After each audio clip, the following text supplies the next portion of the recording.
Tolony zavakanto anatanteraka seho miavaka eto Tanindrazana ny Tarikanjava amin'ny volana Desambra itsidika io tsy dia fahita firy ho an'ny eto Madagasikara izany fampisehoan'ny Tarikanjava izany kanefa dia hitondra ny kanto sy ny lafatra ho an'ny mpity sy ny mpankafy azy ny tarika amin'ny fotoana. Ny Tarikanjava izany hoe tsy nanombana rakikira vaovao fa kosa tapa-kevitra zay zany satria hoe aty ny fotoana ifankahita aty amin'ny volana Desambra zao dia tapa-kevitra zay hiakatsehatra fa amin'ny 15 Desambra zany ao amin'ny FM zany hoe amarana anay ny taonanay mahafinaritra zany nanaiky zay satria eto daholo amin'io izany hoe resaka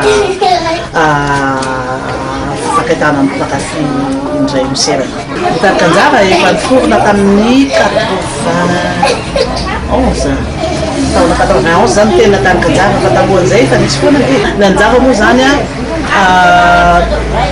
gadokira avy amin'ny racine montany amin'ny traditionnel malagasy fa dia njava izany hoe namboarina voaray eraky zao zay zany hoe mampiavaka azy sady njava tena trandraka izy no sady tena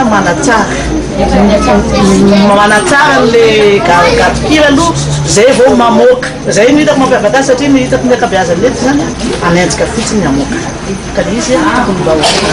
tena amboarina tsara zany hoe bon zahay artiste moa jamais afa-po zany zay tsy mety afa-po zany fa zany hoe misy limite fotsiny hoe andao aoka zay fa io tsy ho tapitra io tsy fahavampo io. Mivoatsigny tany ankahitriny ilainany miteny vahiny fitenindreo zatsika igny tsy adiny fakao miantsiny.